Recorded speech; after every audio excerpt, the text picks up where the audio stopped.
This is the Rawl of the Dead podcast with your host, Rawl of the Dead.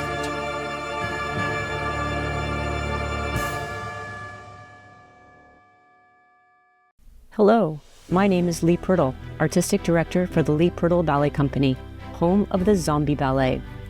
Tickets are on sale now for our upcoming show, Sweet Sorrow, a Zombie Ballet, on October 19th and 20th at the Lanterman Auditorium in La Cañada, California. Our sequel to the Romeo and Juliet story will be clawing its way out of the crypt after 2 years of eerie slumber. Buy your tickets now at balletforeveryone.com.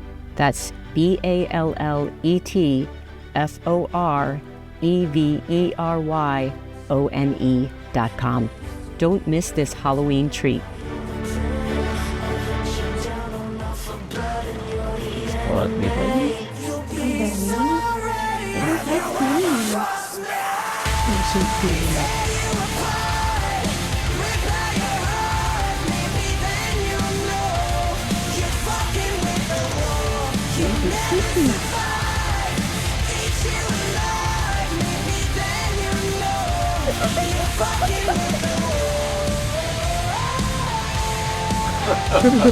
All right, so we got Mixi and their this on software because that was their song.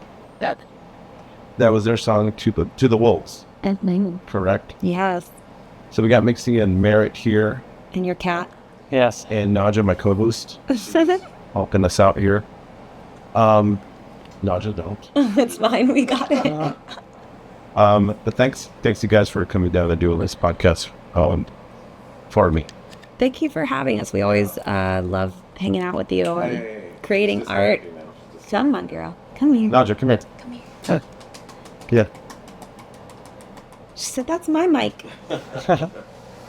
Yeah, thanks you guys for coming down and doing this. And yeah, we've known each other for just a short amount of time.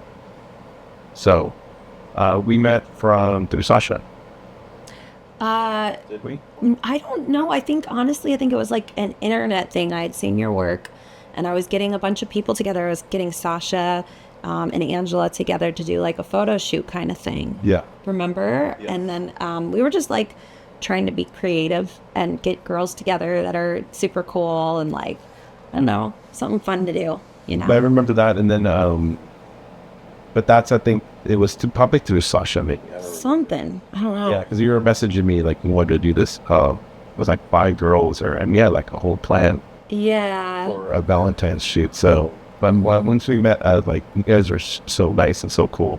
We had a good photo shoot, though. That was awesome. Always good photo shoots. Like, you have an eye like nobody else's eye. And I am just drawn to the way that you see the vision of the photos. And that's why I'm like, we got to go back and see if he's up for another shoot. Oh, yeah. No, it was good, because even that room that we rented was actually not too bad. It was just difficult to get there. Because I remember when you rented that space, there's another studio right there on that corner as well. And I thought we were going there, and this address is telling me to go to this warehouse where it looks like they're doing this warehouse work. Mm-hmm. But we actually had to go through that whole thing and like find the elevator, and then yeah, it was some weird. There was no bathroom. There was no bathroom. I had to. Well, there was a bathroom, but it wasn't. We weren't supposed to use it, but I snuck into it.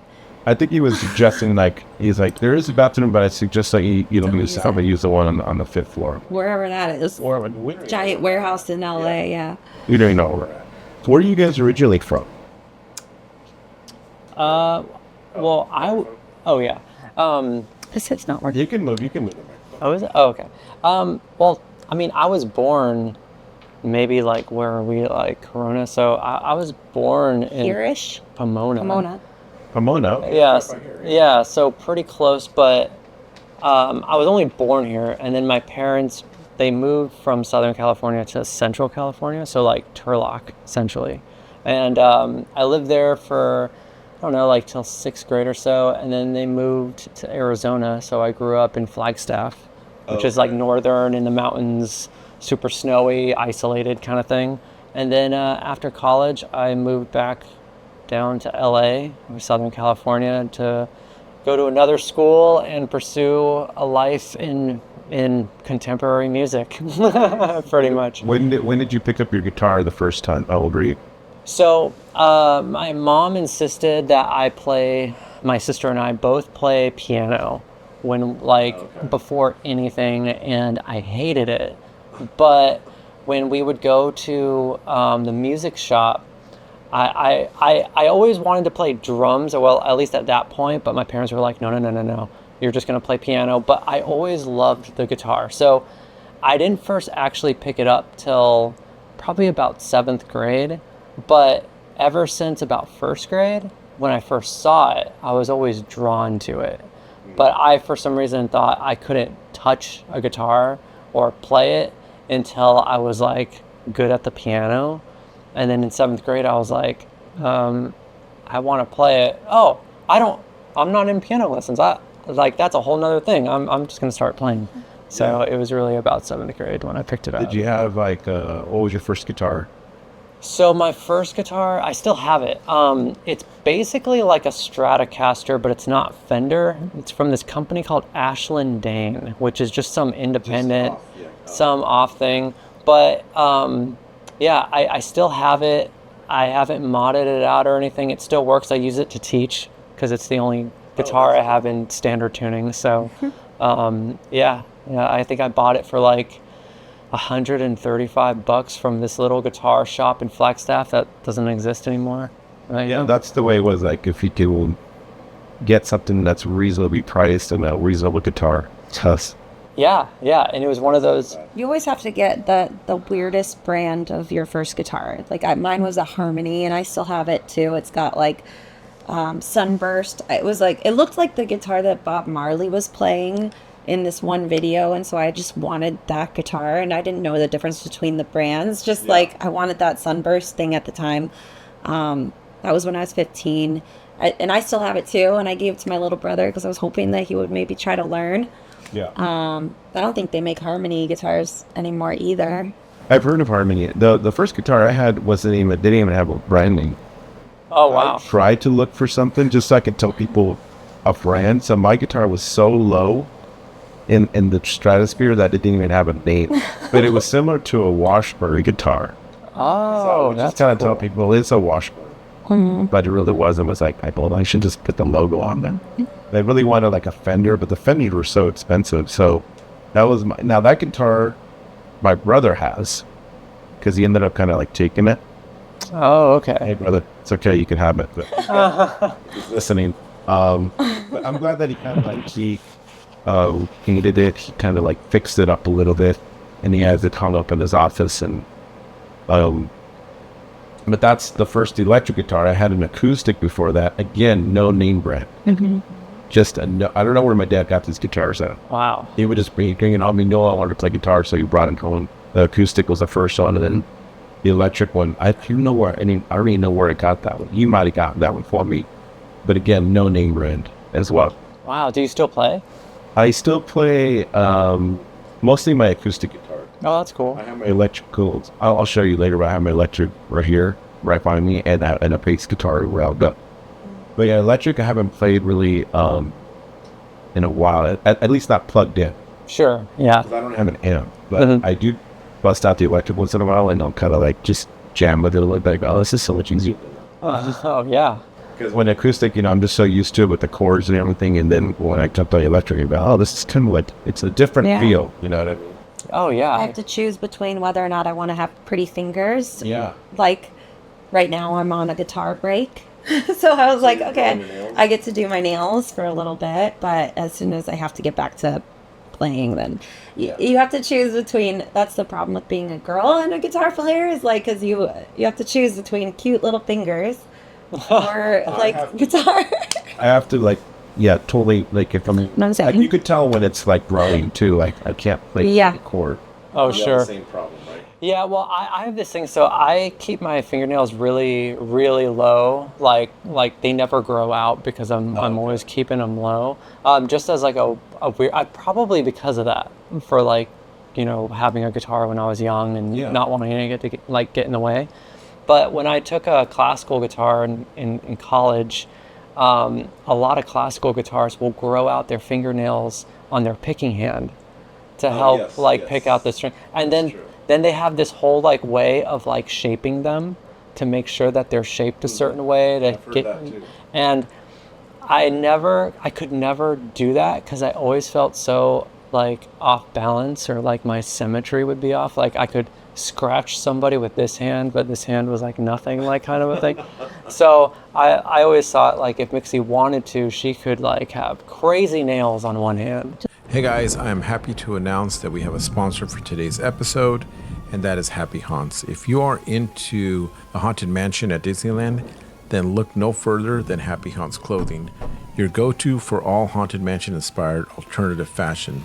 So whether you're a fan of the dark side of Disney or just love a ghostly good time, their unique apparel will make sure you're the best dressed ghost at any haunted mansion.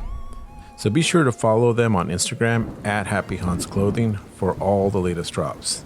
Don't miss your chance to awaken the spirits. Visit their website, happyhaunts.com today. So yeah, I've always kept my nails really, really low. Just like really, really cut, just probably because of playing the guitar. But I was also in martial arts too. And like, you know, you don't want to like accidentally scratch people or do whatever. So I always like kept my nails closed or really, really small, I guess. But I always thought that would be funny for you if like, you know, like Mixi had crazy nails. Just crazy right hand classical picking nails. Yeah. And then the other hand was just normal. Yeah. Do you guys know how to play a little classical with this hand, just hand, or finger with picking? no pick? Yeah. Do you know how to do that? Oh, I do. Yeah. Yeah. Yeah. So when I was in college, the college I went to, it was all super classical based, like not even jazz. It was like very pen and paper, old school kind of thing. And the instrument, all they had was classical guitar. So I just did that. And so it was super old school, like, you know, proper, you know, posture, you know, finger picking and all that stuff. Yeah. Yeah. So it's super cool. Yeah, that's the thing with when I started playing guitar. It's like I started making sure like this was all short, but I didn't really care so much about this one. Mm-hmm. Now I don't really play with a pick anymore either. I notice like I have the pick with me, sure, but I'm usually just strumming, and I feel like I get more of a feel playing guitar with now. I just notice I don't even use the pick. I'll just set it down now, and I just like strum, and I'm just getting used to it. But I want to learn the finger picking a little bit more, and I'm trying to practice it. And, yeah, Travis picking. And I'm over like 50, that. and I'm still trying to practice now the finger picking. Totally, but it's so something soothing. Yeah, it's like very... I see like Eddie Vedder does that one song. I forgot what it's called, but he said, yeah, it's just a regular like picking style like this. And I'm like, I don't even know about that. It's like 3. Dun, dun, dun. Yeah, something like that. And I go, I can't even get it. Like I have to like just practice it a little bit more. Yeah, it took me forever to get it, coming from playing with a pick, like always playing metal. And then it was like, oh, I'm going to be a classical guitar player for a little bit. Like it took me years to get my muscles to be able to do that correctly. It was actually playing bass a lot. You're almost doing the same type of thing, and it really helped like get like my tendons and my muscles to work correctly, to feel very comfortable doing those things. You can always tell a guitar player's hands by how delicate they are, because they don't want to hurt them. Oh, I have such a phobia. Like he is terrified to like break a finger or anything. I clearly don't care sometimes, but he's just like, they're so gentle, and like he doesn't lift anything that's super crazy, like nothing that will affect his ability to play. Yeah, when I have to load on tour, I have like special gloves that I wear because I don't want to like hurt because if I like break a finger or do something, like that's it for me for like the show, or or even if I cut my finger. Through it. He would play through it. If I cut my finger, I'd totally play through it, but man, it would suck. If you cut your finger like on like your main like finger. Yeah. I did that the last tour. Like a big cut right there. Yeah, I've had that happen too. You know, and I was just like, great, this is going to be super fun. It's just when you're playing live, like on stage though, you won't even know.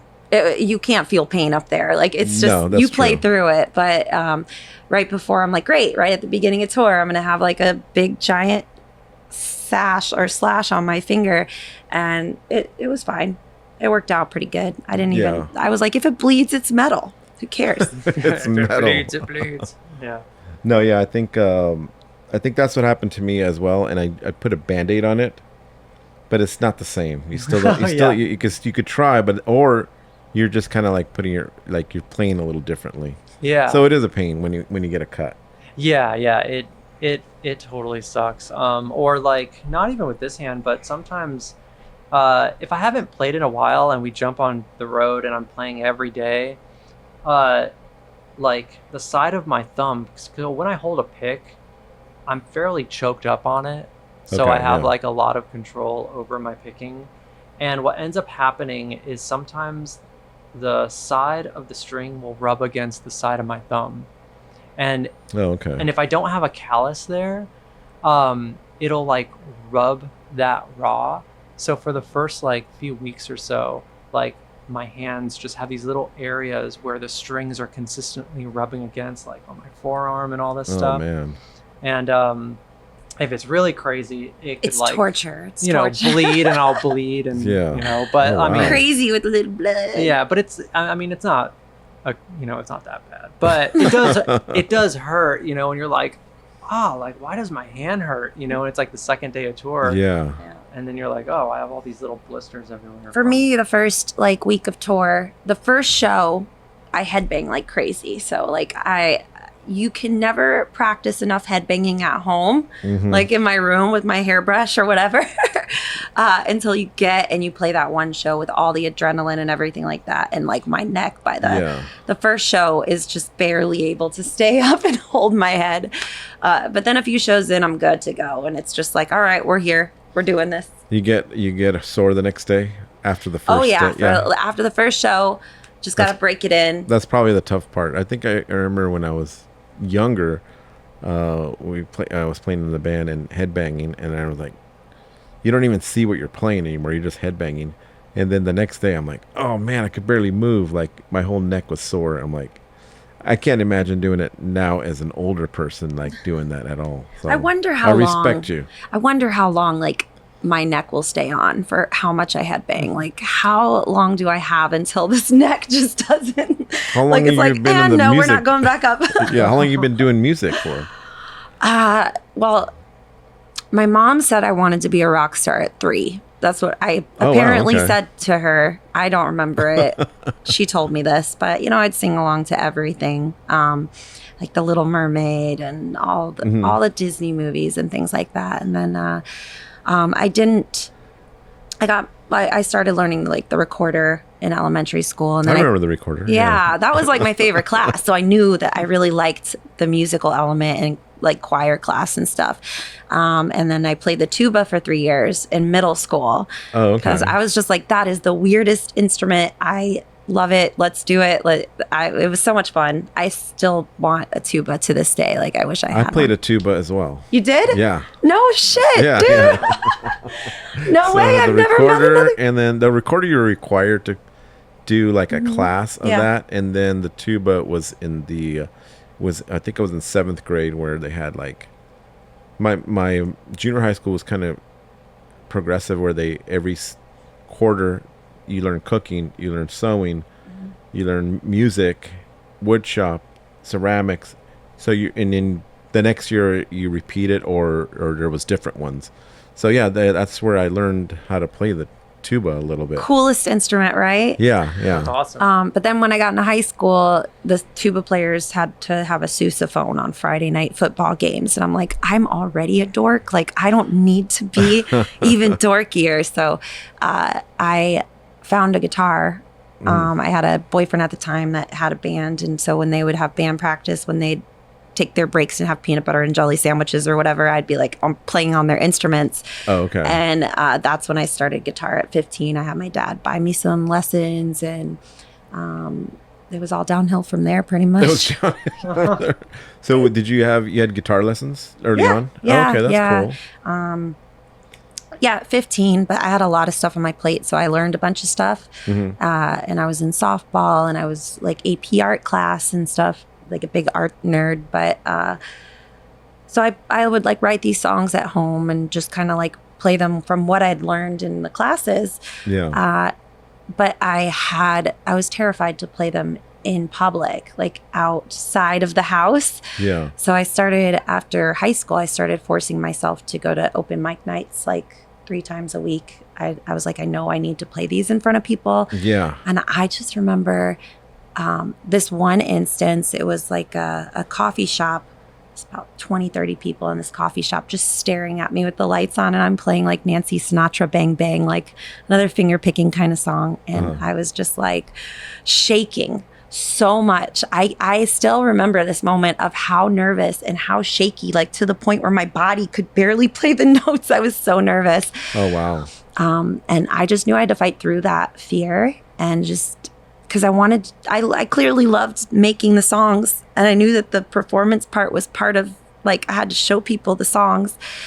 So I just started doing it and forcing myself. And then it eventually became a second nature to just go out there and be in front of people. And what's really cute is my mom recently started doing karaoke, and she's a really good singer. She just sang in the car, and I think that's where I picked up on it when I was younger. So I was on the phone with her the other day, and she's like, I told myself my daughter can play in front of thousands of people. I can play at this karaoke bar called the Peddlin' Pig somewhere, North Carolina. Oh, okay. And she's been going up every Friday night and getting up there and singing her heart out, and it's just really cute. And it's just fun too, just like just to do it, you know what I mean? Yeah. I think it's scary for some people though to like get up there on a stage in front of all these people looking at you, expecting the greatest thing. So it took a lot of fighting through that. We're at a point now, it's just I still get nervous before we go on stage for like a big festival, or if we're just starting a tour or something, or we have new crew members, and just making sure everything goes well. I get really like anxious before, and then as soon as like we walk onto that stage right after the intro, it's just like snaps right in, and it's like second nature. Yeah, I think I remember being nervous as well. Even like as an adult, because I was playing in my brother's tribute band as well. Still a little nervous too. I don't think it ever really goes away, but once you get on stage, I think it just you ease into it. You know what I mean? Everything seems to be okay after that, but it's just right before you're about to come on. That's kind of when I'm like getting a little nervous, and the adrenaline starts to hit in. But once you hit the stage, I think you're good. So I admire all musicians that know that feeling, that go into it and either get nervous, or some people don't even get nervous. They're like, oh, this is just second nature. Like they've been doing it for a while. And then some people are doing it for years and they still get nervous going on stage. And I'm one of those people. I remember Lizzie Hale told me one time, it was before we were going up on stage to sing Cherry Bombs with, what was it, with Lita Ford and everybody, and Lizzie and Butcher Babies. Lita Ford was in the scene? Yeah, everybody came up, and we were doing this big like award show song, all these chicks in rock, and I was like telling Lizzie, I am so nervous, and she's like, well, if you're nervous and you're feeling that energy, what you should be worried about is if you aren't getting nervous to go up there. What if you aren't feeling the passion and adrenaline and all of the emotions that are involved in performing? Then there's something wrong. Then you know you're not in it for the right reasons, or you're not following your heart, because you have to have that passion behind it. Yeah. And I think that nervousness and that anxiousness is you caring so much about this thing that you like, all the energies and emotions are there. You're putting your heart on the line. You're putting yourself on the line, and you're letting yourself be vulnerable when you feel uncomfortable about being vulnerable. And I think that's I always remember when she told me that. That's good advice. That's good advice. I can relate to that. Yeah. And did you tour with Lizzie Hale? Yeah, we did a tour with Hailstorm in This Moment, New Year's Day, back in 2018. Okay. Probably one of, first off, the most inspiring tour that we've It's a ever good done. lineup. Yeah. That's a great lineup. I wish it was forever. Like that was one of the tours I definitely had post-tour depression afterwards because I was imagining Hailstorm's kick drum every morning when I'd wake up in our apartment like, wait, we're not on tour anymore. But it was definitely, and what was really cool about it, I mean, I could watch In This Moment every day for the rest of my life. If I had to pick a band, that would be the one. But it was just looking out at the crowd and seeing the amount of women versus like usually in a rock show, there's a little more men in like heavy metal kind of stuff. I guess, you know, heavy rock or whatever. A lot of dudes. But this one, it was very much split down the middle, about 50-50 with the amount of women That's awesome. out supporting each other. And I thought that was really cool. But it was definitely one that I will never forget. That's a great tour. I wish I would have caught that one. I wish it would happen again. Let's make it happen again. Right? And then you grew up here, or did you grow up somewhere else? So yeah, I grew up in Orlando, and then I Okay. did the whole. I left because I was doing those open mic nights like 3 times a week, all the time. I was out performing, and not once did I ever talk to anybody in any of those places that worked in the industry, that had anything to do with the music industry. And so I'm like, well, I'm putting myself out there, but to people that don't work in this field. So I need to go to places. So I knew I needed to come to Los Angeles. So I packed up the car, moved out here, was homeless for a good year. You know, the typical LA story. What year did you get here? I think it was 2005. So Okay. I've been in LA for a long time. Well, outskirts now, but, Yeah. you know, we did the whole party like a rock star Hollywood world thing Yeah, for when you first quite a got while. here, yeah, that's crazy. Yeah, 2005. Okay. Yep. And then I did a solo thing for a little bit on Interscope, Geffen Records. Nice. And then picked up the band again. I was in an all-girl punk band for a little bit. Picked up this band once I got dropped from Geffen Records, and then stitched my heart back up and then created this band, which I wanted someone else to do the screaming. But the way that the songs were written, I would write the screaming parts. And at rehearsals, I would start screaming for the other person, like a guy, to scream those parts because I didn't know I could scream. And I would do it at rehearsals, and they're like, you can do it. Why don't you just scream? I'm like, oh, okay. You're already doing it. I guess I can. I had no idea, you know? So, yeah, just kind of put the band together, just stitching up the heart, and wanted something heavy and fun. And What year did you start the band? 2010. 2010. Okay, as long as I've been at this apartment. Yeah. I was just Yeah, I was just telling him that I'd been in this apartment since 2010. Yeah. So so that's cool. Yeah. We've come a long way, I think. I mean, it always feels like you're barely getting any further until you look back on all the stuff that you have been able to accomplish. Yeah. And I don't know. I guess it's about the journey, you know? Yeah, totally. How did you and Merritt meet? Was it through the band? Not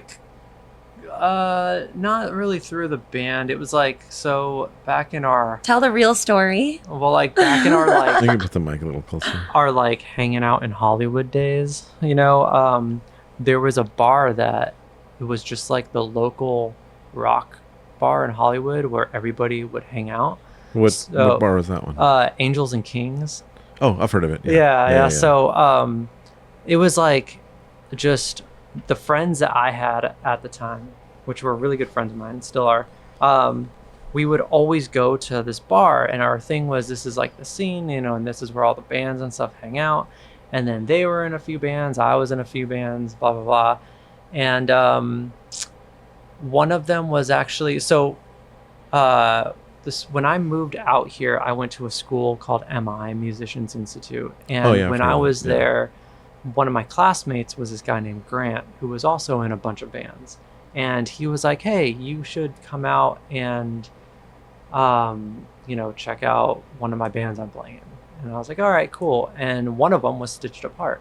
So, it was before I was in the band, and I checked him out. But before that, maybe the first week I moved out to California, I moved out here with a girlfriend, and she was like, I don't know if she was like trying to be a model, but she just did model-esque things. And she was working with this photographer out of Burbank named Devin Devour. And so we went to his place to do some video or like some shooting or whatever. And that week, I think it was literally the day before we got there, he was telling us, oh yeah, this is my place. And there's like some members of this band called Stitched Apart live here. They just like left on tour with this other band called Gemini Syndrome. They like left in this like this Tahoe, you know, like crazy tour thing. And I was like, well, that's cool. That was our first tour, 2 bands in a Suburban. Yeah. 2 whole, like 10, 12 people in a Suburban for 2 months. It was, it was so bad. Yeah. So it was like a week after getting here, I had already like heard of the band and was almost like at the same place that some of the members lived. It was kind of crazy. And then a few years go by, you know, Grant is like, hey, come and check out my band. It so happens to be Stitched Apart. Like, oh, that's the one band from like, you know, that one guy's house or whatever. And then in the Hollywood scene, like there was a lot of music happening at that moment. So a lot of bands were like playing on the Strip and all that stuff. And there was this, at the Roxy, they would do these like Metal Monday things where every Monday they would like have different metal bands, some local, some bigger, like it's just a Metal Mondays thing. Yeah. And one of them was this band that one of my friends was playing in called The Dark. And then they were playing with Stitched Apart. And it's like, all right, cool. And I was with my friend who was in that band, and we were hanging out in at Angels and Kings. And I was like, hey, isn't like do you know Mixi of that band? Because I've heard about her, but I've never seen her around here. And he was like, oh yeah, if she's here, I'll totally introduce you guys. And so she was there at the bar, and my friend like introduced us, and we were sitting outside the bar, and then she was like, oh, you look like you play guitar. Do you want to audition for a second like rhythm guitar player part? Yeah, because they were in need of it. And he's like, I got so many bands, I'm way too busy right now. Yeah, well, because I was like in all these bands, and I was like, oh, that would be really cool to be in like another band.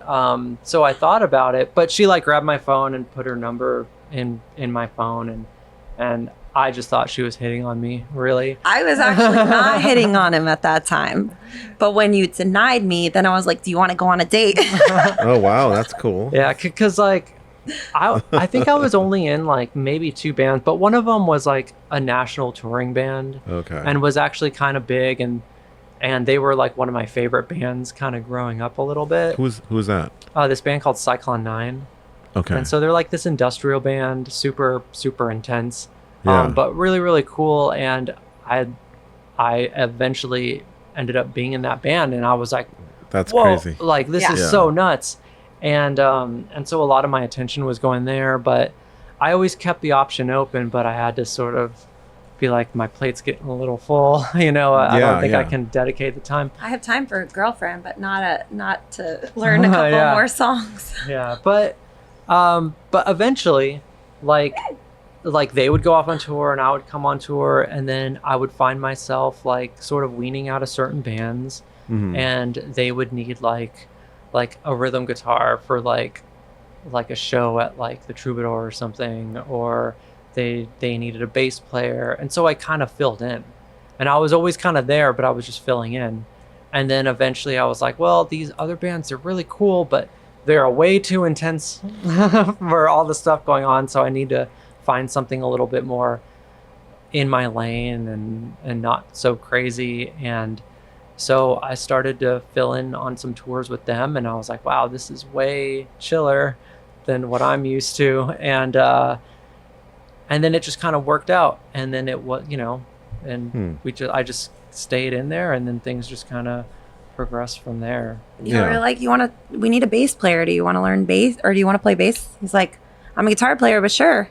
Okay. Yeah. Did you play bass for a while too? Yeah. Oh, yeah. wow, okay. So like in 2014, I was basically just the bass player. It was there was one other guitar player, Grant, who was my friend at MI. Okay. And then Decker, the drummer, and then it was me playing bass. And, it was just the four of us just doing our thing. And then Grant decided like he wanted to go do some other stuff. And then it was only the three of us.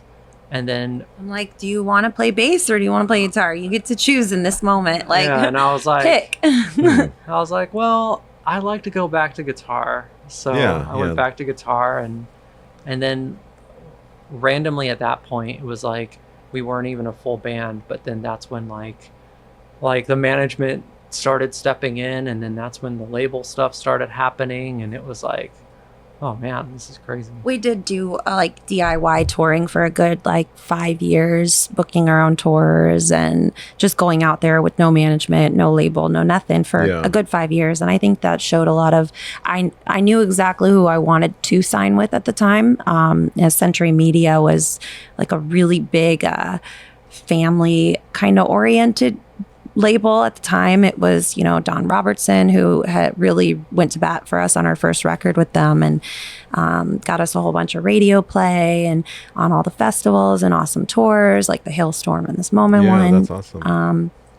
And so when we signed with them, we were just like, it was 5 years of us doing all of this hard work on our own until they saw, and I also had to quit drinking. That helped too. That helps, yeah. That definitely helps. But still haven't drank since now almost 10 years. Oh, good for you. Good for you. So you're just completely sober? Not completely. I have my vices these days. Yeah. But I'm not good at alcohol. I'm a lightweight, and I don't remember a lot of parts of the evening. So what was your go-to drink? We would try to feel classy and take a whole bottle of wine on our own down on like everybody got their own bottle of wine, chugging it out of. We're like, $2 Chuck from Trader Joe's. Yeah. We were like, it's elegant drunk. Okay. Mine though, was a Cosmopolitan. Oh, okay. I know that's so you girly. can tell he's a Cosmo girl, right? But oh my god, like I forgot how good, or at least I thought how good they were. But yeah, that's crazy. Yeah, mine was just beer basically, but I started off with whiskey. Oh, okay. So, and I was 13 or 14 when I started off with that, and then by 15 I was just going into beer, and then I drank till I was like in my 40s, and then now I don't really drink that much. I don't have like a problem with it, but I was definitely an alcoholic. But like once I hit my 40s, once I started taking up photography full time, I started to not really drink that much, and I still don't really know why. But I'll have a beer. I have one, maybe two beers at the most every 3 or 4 months, for whatever reason. Like if we're celebrating like my girlfriend's birthday or whatever, I'll have a beer. And just keep it at that. But yeah, for many years I was my thing was beer. Yeah, just drinking a lot of beer. Wow. We were actually at a winery yesterday. We go to wineries for the food. That sounds weird, but I swear it's actually they have good food there. It's like nice because we never really ever went wine tasting in our drinking era. Yeah. We tasted wine. We tasted it, but we never went out and did the whole winery wine tasting thing. And since we moved out kind of near Temecula, there's all these wineries and they're really nice. No, yeah, I do a lot of weddings there, so I know what it's like. Yeah. So we were just like, let's go get some lunch and feel classy and elegant for a little. I was just not. He kind of stopped drinking just because I did, but I knew that one of the deals with getting the record deal was I had to quit. And I already was in the mindset of wanting to. And the president of the label was like, all right, I'll help you, like guide you. Just come to these meetings and all this stuff. And I went down the AA rabbit hole for quite a while. I kind of am taking a little break on it just because I want to live life. And it's been 10 years and I've been doing kind of the same AA thing for a long time. Yeah. But I'm just like, there's probably other like groups that don't like just focus on being an alcoholic, which I haven't been in over 10 years or almost 10 years. So it's like, I don't want to live in the past, that mindset, but I'm just taking a break. But I met a lot of really amazing people through that journey and learned a lot of stuff about myself, I still have a lot to learn, but eye opening. No, yeah, I think that's a good lesson to learn too, because like for me, like I said, I didn't do the AA route or anything. Like, definitely alcoholic. I mean, I admit it, but I think as you focus on your goals, I think all that kind of goes away, and it's like, this is getting in the way of my goals.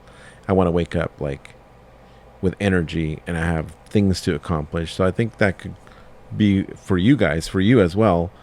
Like, I can't be hungover the next day. I gotta like write a song, or I gotta go in the studio, or I gotta go on tour, and you gotta be sober for all that stuff. Oh yeah, like when she decided to quit, that's when I was like, yeah, I really don't need this too. But I started to analyze myself and what was going on, and I sort of had this thing like, I never really did any drugs or anything like that, like throughout college or anything. Fairly good for you. Yeah, it was always around, but I don't know, I just never really did it. Like every now and then, sure, but not a whole lot. And so, but when I would do drugs or when I would drink, like those occasions for a bit there, a lot of it was like trying to like, the whole, I want to expand my mind, bro, like kind of a thing. Yeah. And I don't know, like, so I was like, well, I want to write and do all my music stuff, but does this help? Does it really expand my mind? Does it help me with anything? So yeah, I try the thing where I would like smoke weed or whatever and try to write a song, or I would get drunk and try to write something, or I would try, like that kind of thing. Yeah. And I always found, especially with drinking, it was like you'd feel relaxed, you start writing something, and then 5 minutes in, you're like watching a movie or you're talking, or like the thing that you wanted to do is now not there anymore. Yeah. And because you're doing something else, and you got distracted. Yeah. And then it's like you wake up the next day, and even if you didn't party like crazy, it would still be like, a hangover, or you would just be tired and worn down. And at least for me, like writing music is not like all like fairy dust and a song is there. You know what I mean? It's like, it's very mentally tasking, and to be on anything for me is like impossible. And I didn't really know that about myself. And so like when she decided to quit, and I was like, I don't need it, I'm just gonna not also. Then when a few months later, once it all kind of flushed out of my system, I got this like spark of like motivation, which like I hadn't felt motivated in quite a while, not because of my surroundings, but literally it was almost like the alcohol and the substances were like hindering my motivation, because it was making me so tired and lethargic and whatever it was. Yeah. So it was like just like this fresh feeling of being motivated, and I was able to focus, and the writing just became like, things were more clear, still challenging, but it was like a lot clearer to do, and I could have goals and do all this stuff. And once I started to feel that, it was like the same thing. It's like, even if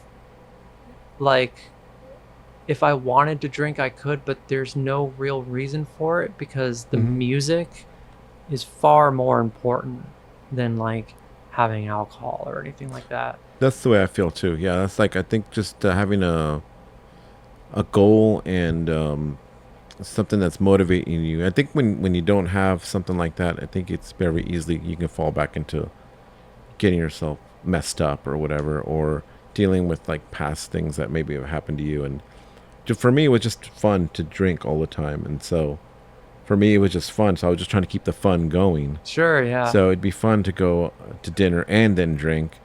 It's fun to have afternoon drinking. It's fun just to add alcohol to everything I do. And after a while, it's like, well, I can still have fun, but I don't have to add all that stuff to it anymore, because I want to be able to function. I don't want to be passed out at 4:00 in the afternoon. Yeah, totally. And then it kind of messes up your whole day too. So yeah, and like when we got signed, it really quickly turned into like a lot of people think, oh, you get signed and you make it. That's the definition of making it. And then it's like, then you get like your teams and everybody does stuff for you and all this stuff, just like, a hand and foot or whatever. And and now you can like be a rock star and drink and blah blah blah. And it is so much of the opposite.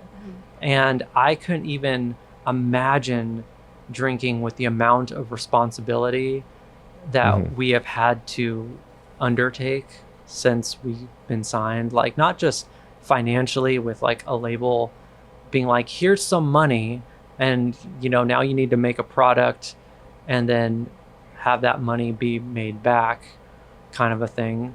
But it's just like the amount of traveling, the amount, like, there's so much to think about. I think like relationships and friendships and stuff that you build when you're drinking. I don't even know too many people that I still hang out with that I was like drinking with, back then. A lot of it was face value, but I feel like we are able to connect with people more so when we're a little more clear-headed and, we're not just like, bleh. Yeah, you're not like, that's the way I kind of view it as well. Hello, my name is Leigh Purtill, Artistic Director for the Leigh Purtill Ballet Company, home of the Zombie Ballet.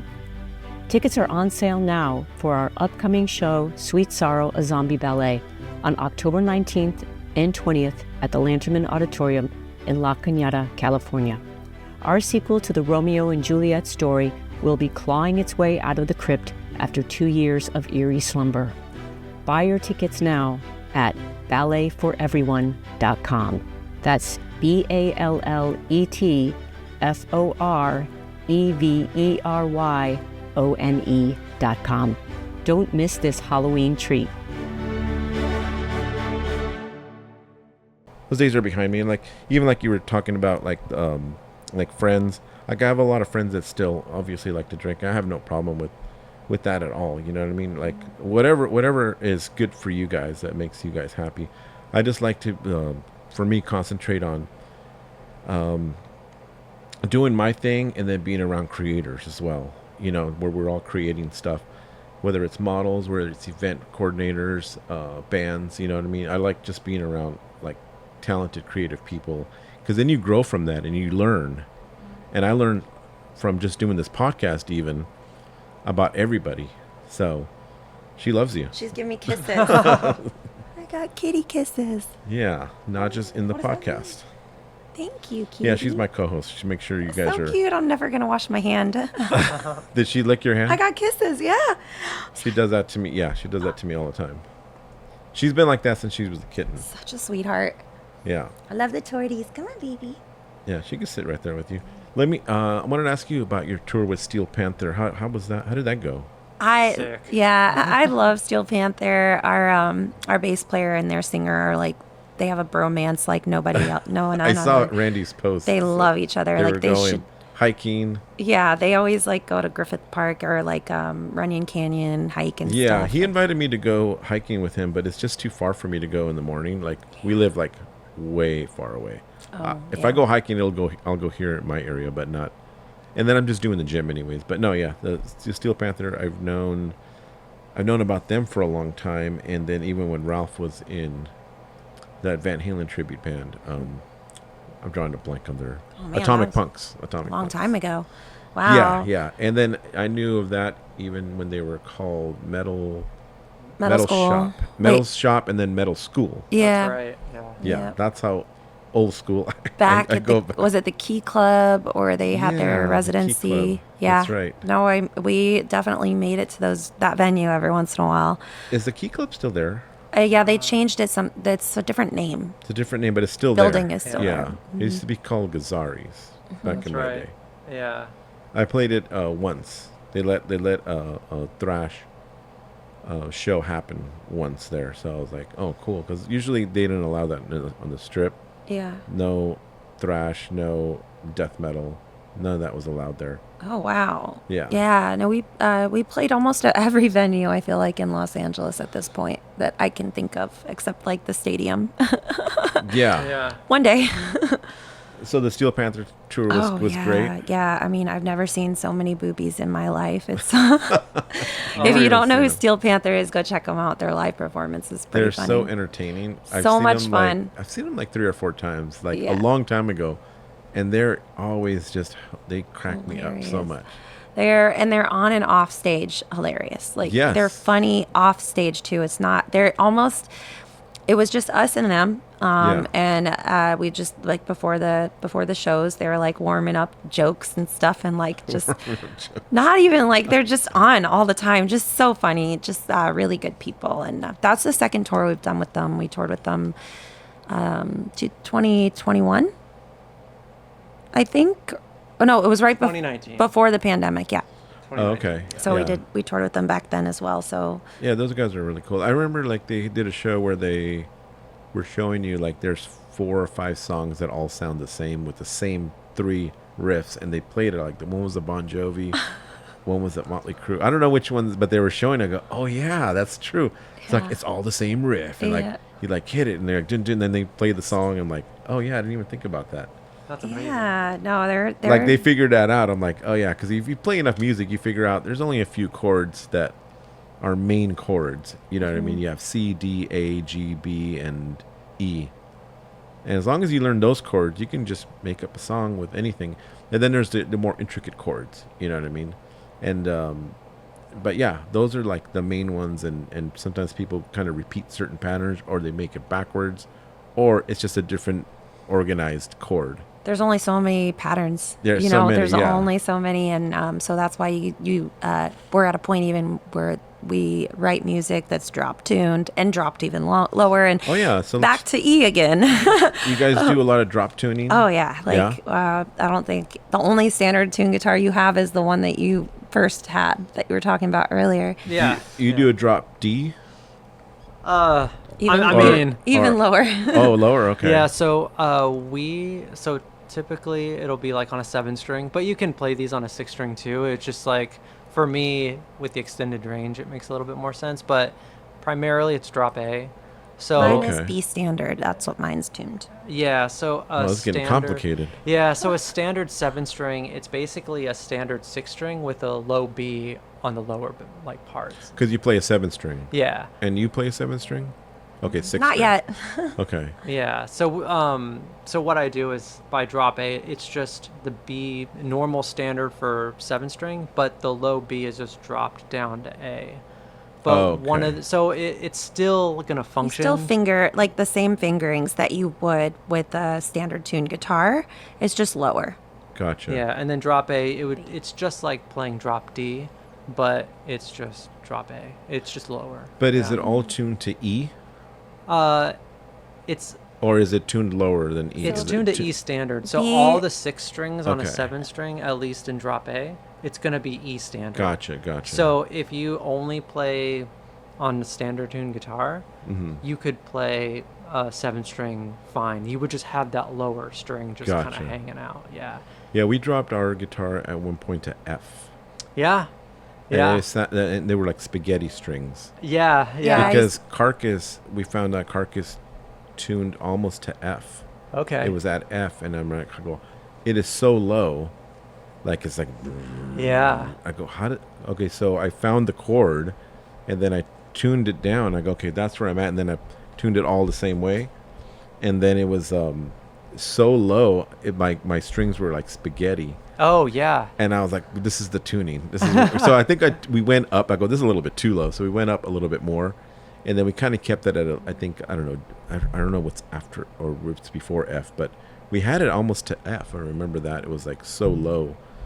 And yeah, for like people listening, like these is just like the tunings that we're talking about, because normally it's an E. E is the standard tuning for most music.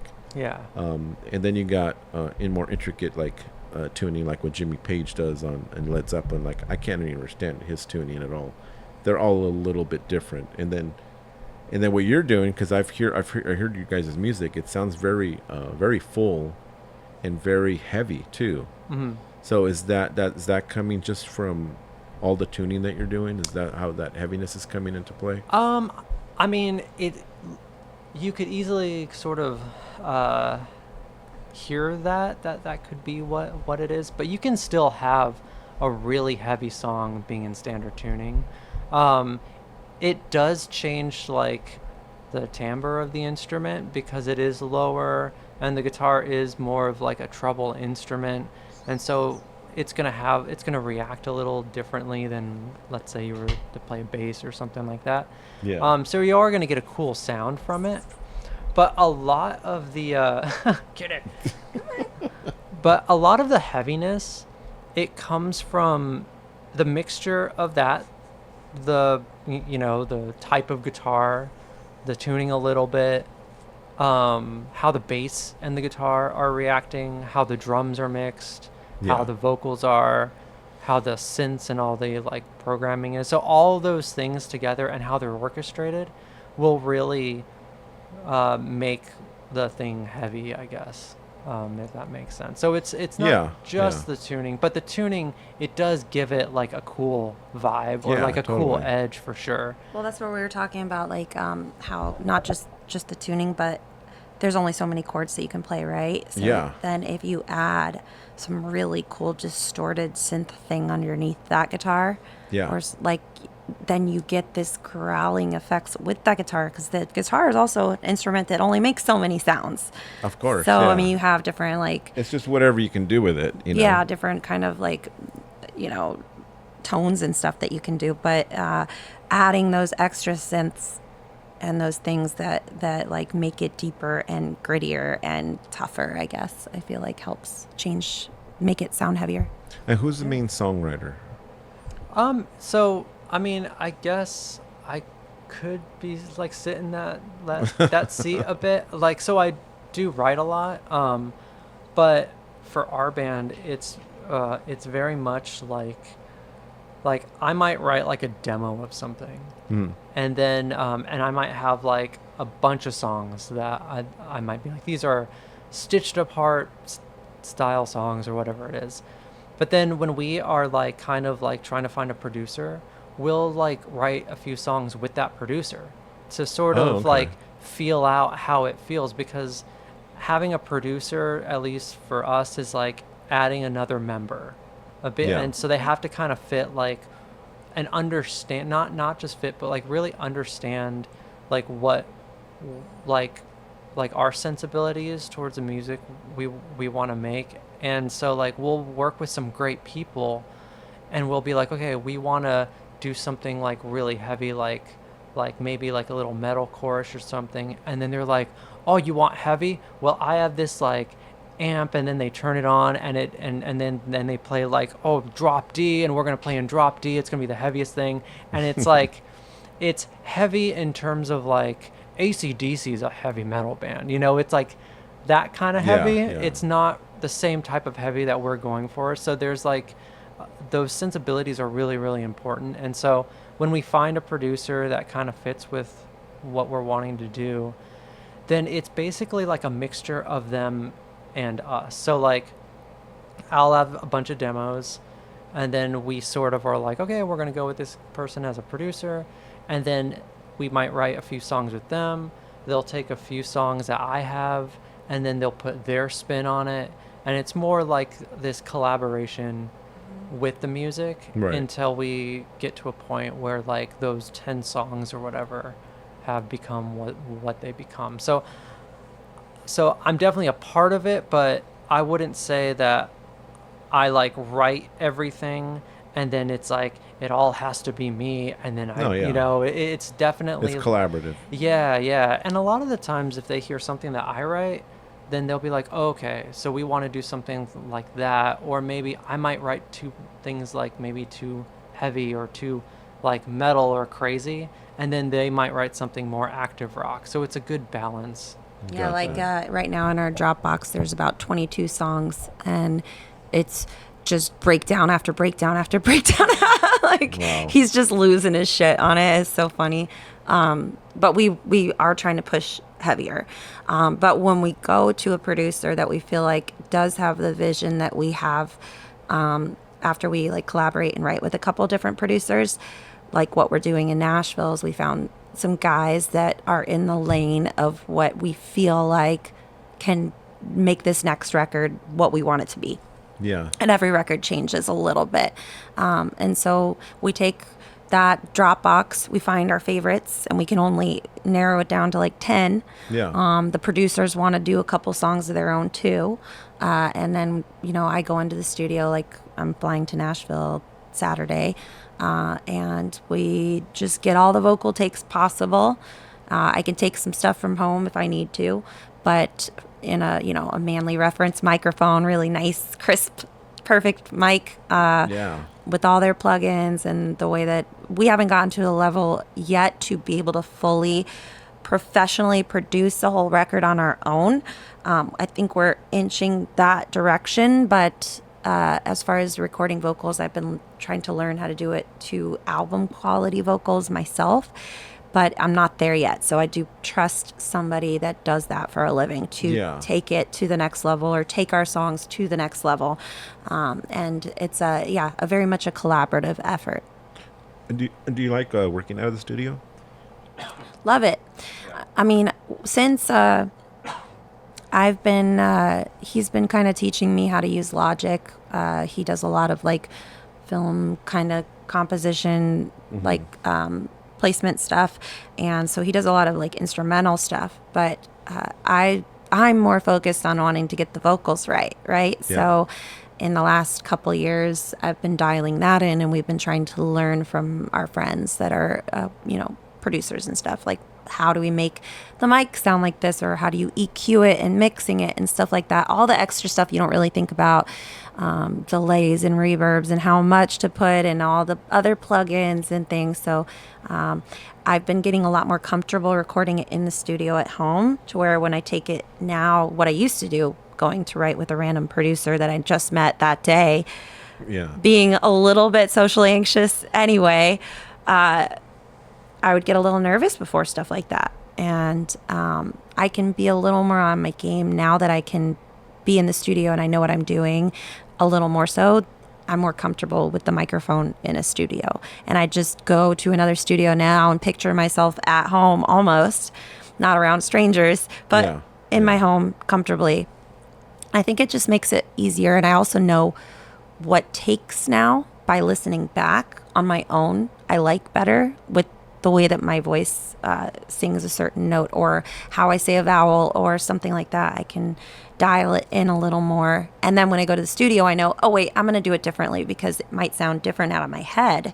But I know that if I make this vowel more wide or more tight or whatever, I'm going to like the way that it's pronounced better. And it's such little tiny fine line like details to that stuff. But do you overdub your vocals? What do you mean? Like, do you do it twice? Oh yeah, absolutely, okay. Absolutely. Because that adds like a little heaviness to it as well. Yes. There's no recording you'll ever hear, I think. I mean, just one. Well, like I didn't know that when I recorded. We did everything in one. I go, should we like overdub it? Like, for what? Like, how are we going to get it exactly the same way? Yeah, but that's part of the learning process. Like, overdub it. Have it like, I think the guy from Fear Factory? Mm-hmm. He told me that they overdubbed their guitars 7 times. I go, no wonder it sounds so heavy. Like, I didn't even realize. I didn't know you can do that. That's why, there's a lot of layers that are in the recording that make it sound so perfect. With the vocals, what I'm learning is, I'll do like bit by bit of a song. I've been singing like cover songs just to get better at it and stuff at home. And I'll do like 4 takes of that one line, and then I move over to the next one, and I do like 4 takes of that, and then I move over to the next one, and then the chorus is usually on a separate track as well. So we got like 4 tracks there. You got 4 more tracks for the chorus. That's going to be a lot more belty. I have to change the settings on the microphone and things like that. And then I've got my screams, and then I've got the whispers, and so all of those are going to be on separate tracks. So it adds up. But I pick my favorites too. You comp the vocal and pick like the ones that you like the best delivery wise. And then I usually, just as I'm going right now, just as like scratch demos, I'm not a producer. I just do like two together, and then I blend them as like a double kind of, so that it's almost like one. At first I had all 4 of those takes like just going. And it was just too much, so I still am learning. It's a learning process, but you just like 2 takes. You got a vocal line, make sure they stop and start at the same time, make sure that the same note, otherwise you got the like rubbing against each other, tuning and stuff like that. which I don't know why people are so like weird about. If you have nobody in the studio is going to record, barely anybody. Okay, not nobody. Barely anybody is going to go in the studio and not put a tuner on the vocal.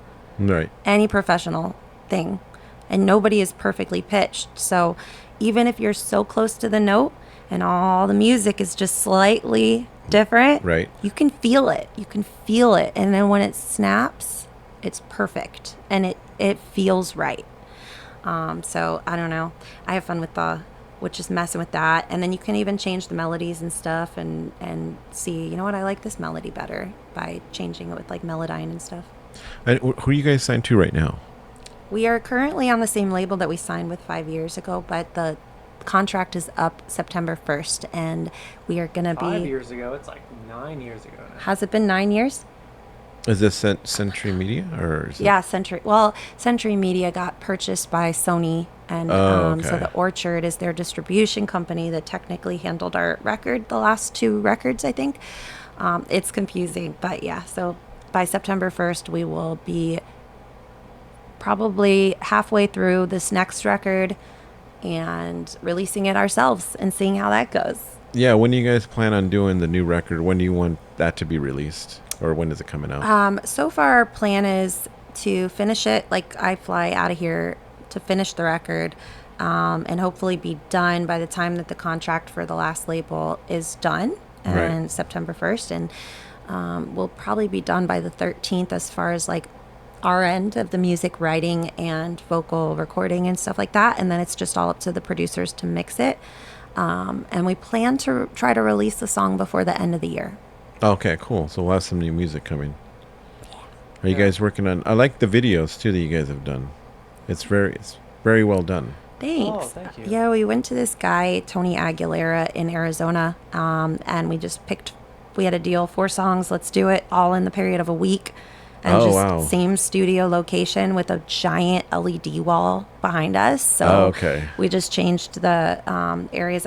You probably noticed like the underworld vibes. We were very inspired by like the underworld Yes. movies. It kind of reminded me of that, yeah. Yeah, that's what we were. I was like trying to explain, because we were watching a lot of like vampire werewolf movies in order to write to the wolves. That whole record was very much like the mindset of being this like destructive beast that's out for blood kind of thing, right? Yeah. You're just like vicious and crazy. And so a lot of the music videos were kind of trying to fill that wilderness and that dark forest and that like creepy kind of vibe. I studied it very much because I think you had asked me if I do videos, and I was like, well, let me check out some of your... Like, I checked out yours, but then I really examined it, and I was like, oh, I thought they were actually in a forest. But I just... Because I was just watching it and enjoying it. But then looking at it, like, to study a little bit more, I go, oh, no, I think that's, like, some type of LED wall, probably. Mm-hmm. Like, I didn't realize. I go, how does somebody do that? Like, I want to be able to learn how to get that for myself or just for photo shoots, you know what I mean?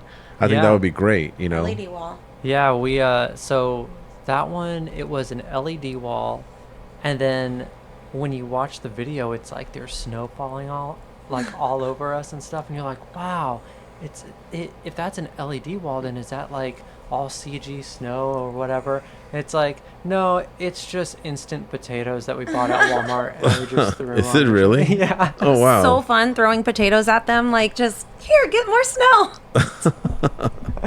Yeah. That's hilarious. Yeah. No, it looks good. It looks great. Oh, thanks, man. And then your album sounds great too. It sounds really well mixed, produced, and recorded. So, like, I love the way it sounds. Like that. Like I said, I hadn't heard any of your music until we worked together, and then when you told me about the band, I was like, oh, let me check you guys out, and I realized, wow, you guys are fantastic. Like, and you guys are pretty big as well. Like, have a great following. I'm like, I didn't even know any of this. I'm very new to everything, so I learn about it. But that's good. That's good that I'm naive and don't learn about all these things, because that way I don't get like all like, nerded out or anything. So I get nerded out all the time, so I totally understand. Yeah, no, thank you for saying that. We do spend a lot of time trying to get the music to a place that it's really polished and professional. I think that's what a lot of people don't do is push it further. And like we can write, like he's got the 22 songs in the Dropbox. I can track them vocals at home, and we can just do it like that DIY, which is a great way to start. But as if you're trying to do it as a business, you do have to like, I guess, get an ear for a good mix and a good master, and like all the little tiny things you don't really think about just releasing music. Yeah. There's a lot more to it than just like, let's just put it on tape and release it. What were some of your influences with your music? For like this specific album, or just like Just in general, yeah, because I hear like a little industrial in there. Yeah. So for me, it started off with like, I think like with anybody playing guitar, it was like, Metallica, like early like metal, like that kind of stuff, and then that grew into like, like death and black metal and all that stuff, and then from there, because I said I went to school for classical music, so when I was in school, that whole world of the umbrella of classical music, so you have like your typical classical music like Beethoven and Mozart and Haydn and all that stuff, but I really learned to love like the late Romantic, early 20th century composers like Schoenberg and Webern and all these people that were doing these like really crazy like techniques and sounds that if most people probably heard, they wouldn't think it was music, but it's just very, very strange, I guess. And so that all that encompassed with like, then that had me move into like the industrial world and like electronic music and indie music and all that stuff, and then that just kind of all like came together. And so when I'm writing stuff, I'm always wanting to write stuff that I like.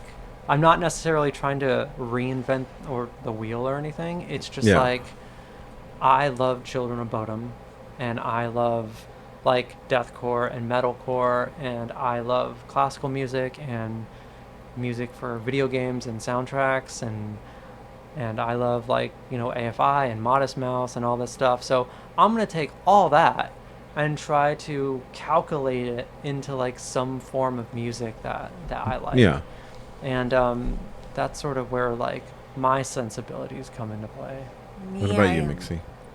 Yeah, it's all over the board with the grunge world back then, like the Nirvana giant oversized Nirvana t-shirts and Pantera, Metallica, and then like Perfect Circle, things like that. Then it moved into like the punk coming back from like learning the old Minor Threat, Bad Brains kind of stuff, and then the metalcore, screamo, emo scene. We were pretty sucked into that world for quite a while, but right. I think this last record, aesthetically, we're really, I guess like it's got a lot of Emotionless in White kind of vibe to it. We get compared to them a little bit on this last record. The dark aesthetic and stuff like that, like a female version. Like a lot of Bring Me the Horizon too. That's always like somebody.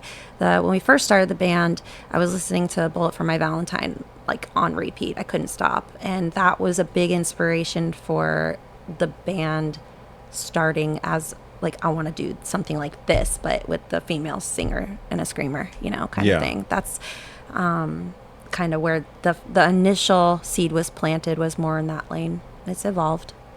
Yeah, I feel like there's a new wave of some new metal, and I feel like you guys are part of it as well. I feel like I'm hearing something different, but something still heavy, but definitely in a new direction, where they're taking all these even like sequences, even like triggers or anything like that, and incorporating it into the music, and it sounds really great, and it sounds different. So I feel like I like where it's going right now, where we're not repeating like the same thing like from the late 80s, early 90s. Like nobody's copying bands. People are creating like, I feel like a new style of music, and I like it. I like, because there's like I said, there's industrial elements into your music, as well as some of these other bands that I'm hearing, like even like Falling in Reverse. There's like elements of that where they're mixing up the same thing. You know what I mean? A little industrial, a little death metal, a little bit of rap. You know what they're doing. So it's like, it's kind of like where it's going. You know what I mean? And I like what you guys are doing. I feel like you guys are in that scene for sure. Yeah, like I've noticed too, as well, that same thing. Like in a lot of like our music that our peers like come out with, there's like this, and I'm seeing this more often that I personally like, is this sort of, I've heard this like post genre type of music where like you know that this band is the umbrella term is like rock band, but they might have one song that's metal, they might have one song that's hip hop, they might have one song that's this, that's that. Yeah. And so they're doing like a bunch of different genres.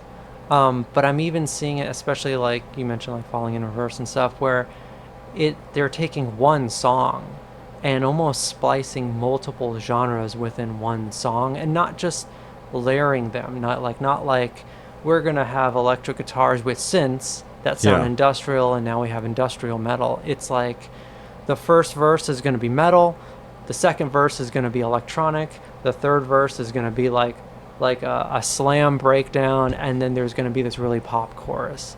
And it's almost like the song itself is like taking you to think of it like a story. You're like going through all these like different images of like this world and emotions too. Yeah, it's not like where you listen to this song and the whole song is a sad song, or this whole song is an aggressive song. It's like in one song you feel this like this up and down, this like these twist of emotions through these different colors of music. And yeah, to me, coming from like a very like reactive type of songwriter or like composer, so I do a lot of like film and media work, where I'm looking at visual images and scoring music to those images. It's really exciting to be able to listen to music that takes you on that journey, and not to say that other music doesn't, because surely like the Police, or you know, like, or Sting, you could listen to like his lyrics, and those lyrics definitely take you on a journey for sure. But just like musically, how things are just like they're going here and here and here, and it's just like almost unexpected, these unexpected twists and turns, I just find so cool in like the modern musical sense. And a lot of people I've seen kind of disagree, because they're like, oh, it sounds too chaotic or like it's too disjointed and it doesn't connect, or like, but again, it's all about aesthetic. There's no right or wrong to it, you know, it's just whatever you want, and I think it's exciting personally. Well, I heard the same thing in the 80s about like a band like Metallica too.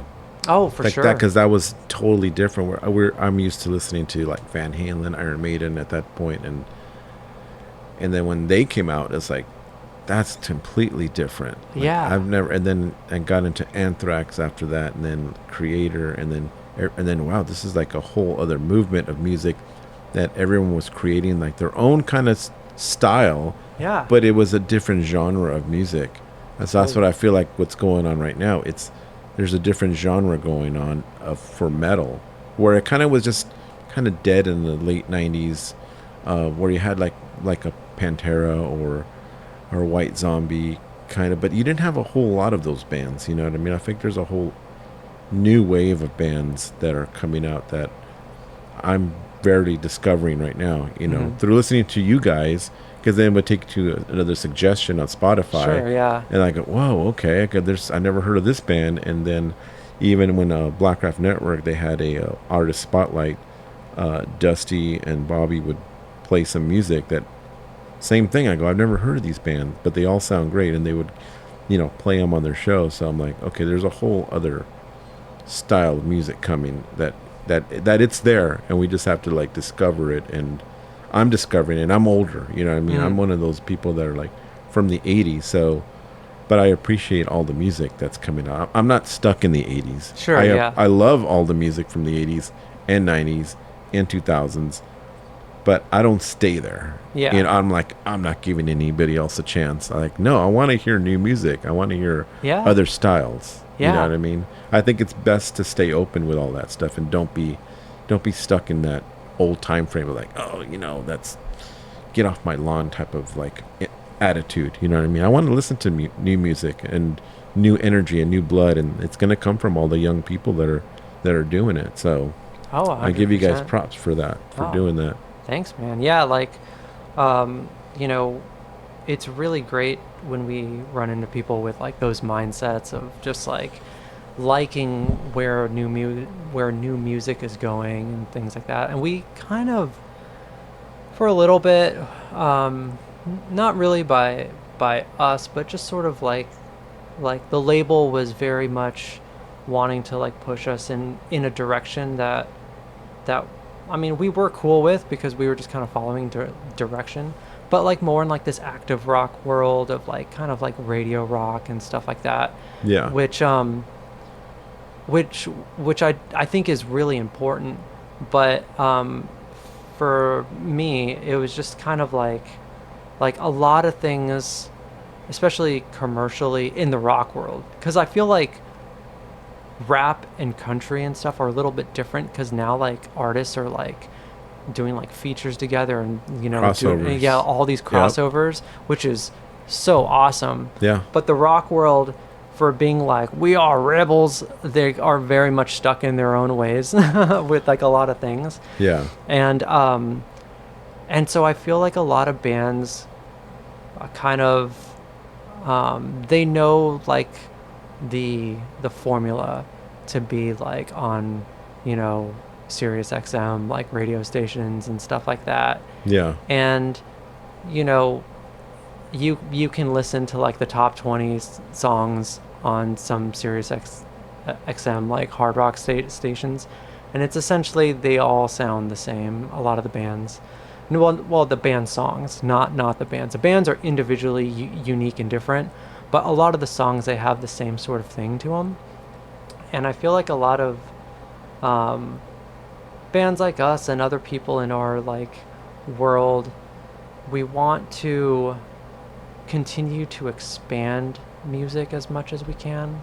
Like, we don't want to get stuck in a box essentially and be like, we're just like this type of band. And I think there's a lot of like, because of all the crossovers, there's a lot of freedom in being able to do those types of experiments, because a lot of like labels and stuff, they're not going to like invest all this money in you for your musical experiment, you know. That's true too. Like they're going to want to market something that they know is going to go to radio, so they know that they're going to get their money back. But when we're living in a day and age where, you know, streaming is like more popular than anything. Yeah. You can have artists, both independent and non, really create really wacky shit if they wanted to, you know what I mean? And sometimes it's too weird, and sometimes the weirdness is great, and you can splice things up and really mix it up.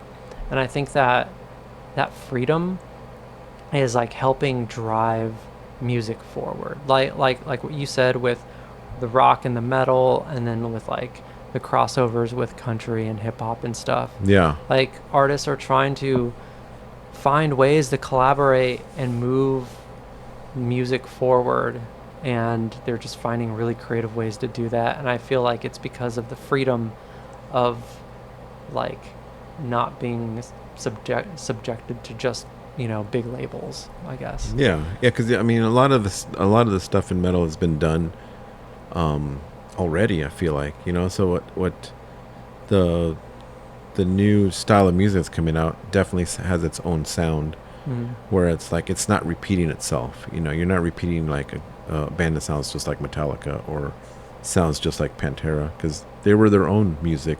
They were doing their own style.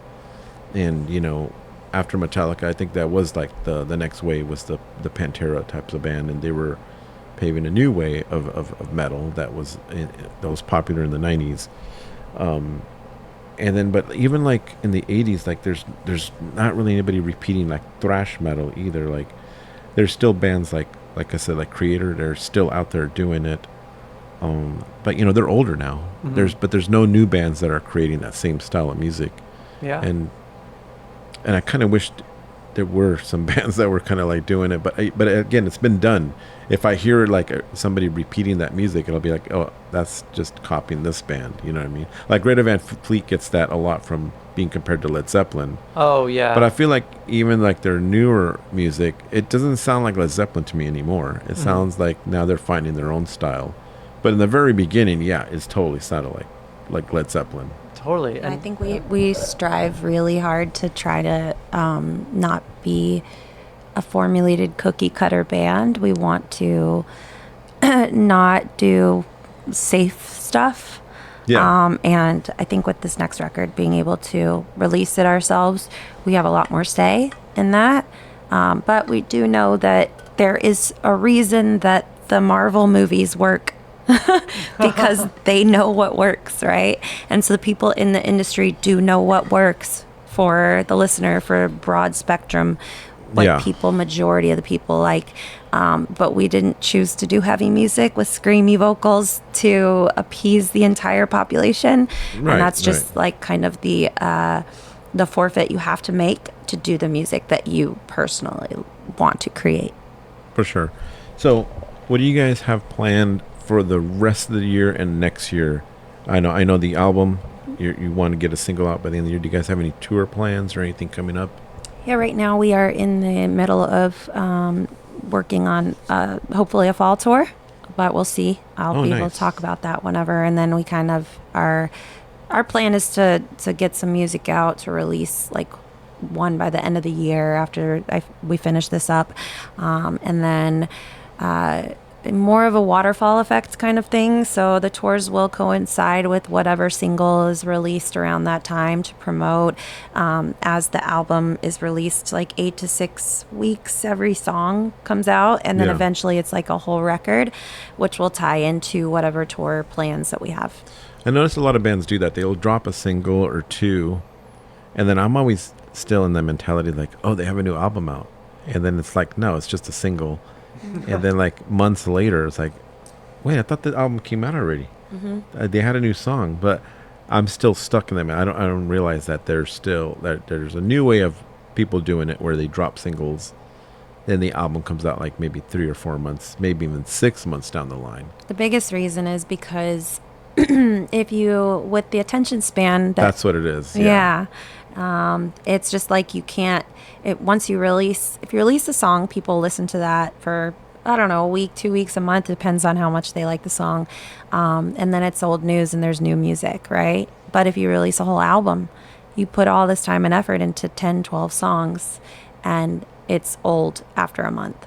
And that sucks, you might as well utilize the music and keep it like it's just a better way of releasing, and it's been kind of like this for a while. Yeah, no, I noticed. Yeah, a lot of bands have been doing that, but I didn't catch on to it till way later. I'm like, oh, I thought that album was out already. So so that's cool. So give everybody your socials and your website, and see where they can find your tour dates and any news.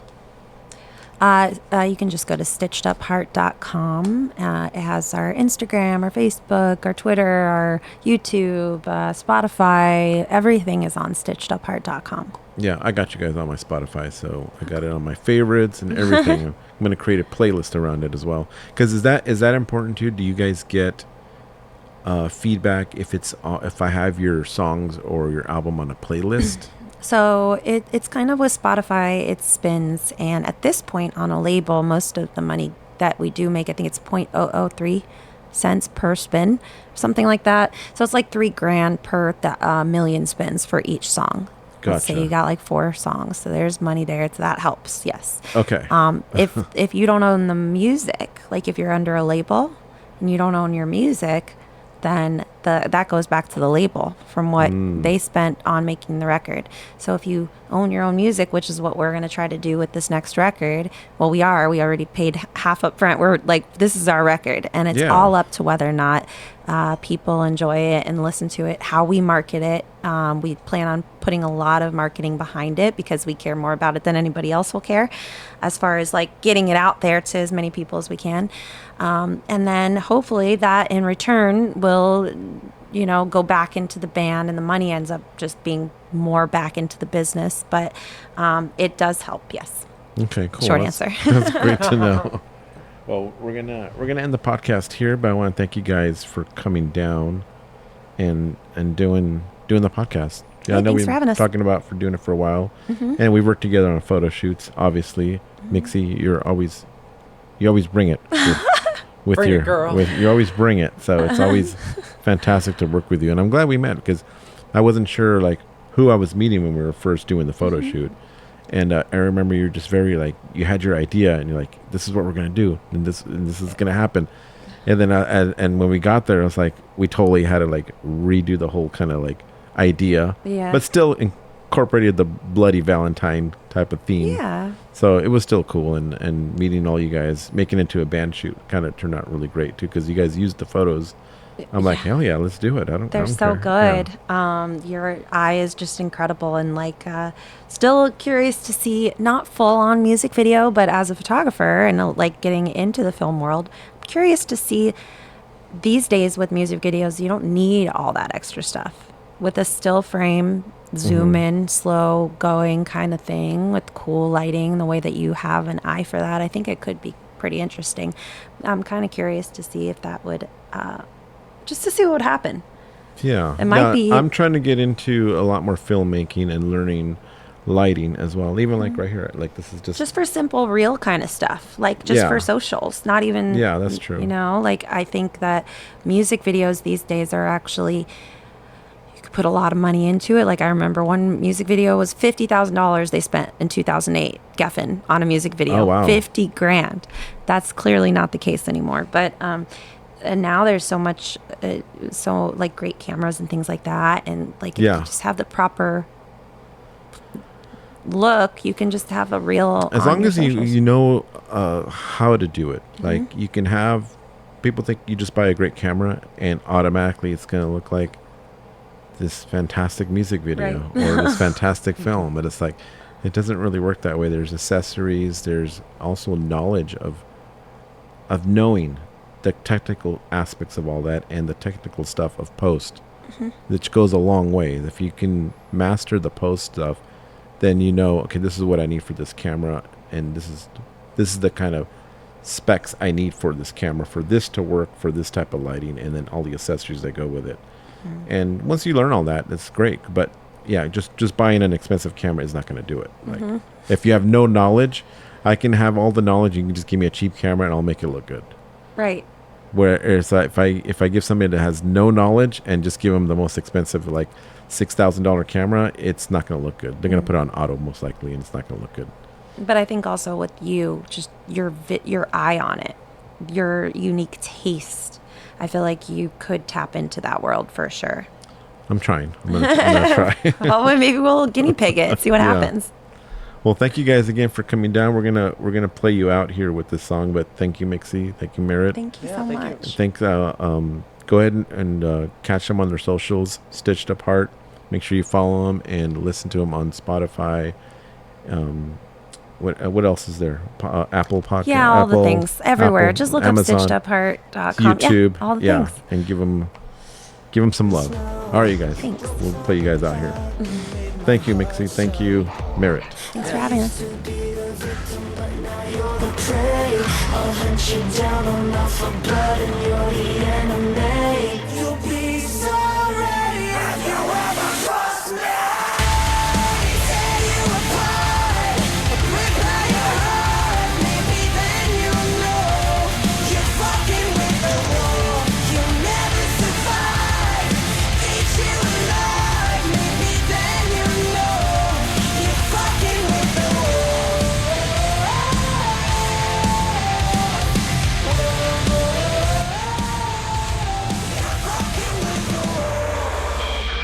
guys, if you enjoyed today's episode and if you're enjoying the Rawl of the Dead podcast in general, please help me out by following the podcast. And also, you can leave a 5-star rating or even write a review if you want. This really helps me out a lot and helps support the show and helps me continue making new episodes. I also have a link in the show notes where you can support me as well. And I'll give you a shout out at the end of the episode. So share the podcast with your friends and family. Let's spread the word and let's keep this community growing. This horror community that I love so much. It's amazing. So all new episodes are coming out every single Monday on my podcast. So, and if you need to find any new information, go to my website, rawlofthedeadphotography.com, and make sure you follow me on Instagram at rawlofthedead. All right, I'll talk to you guys later. Bye.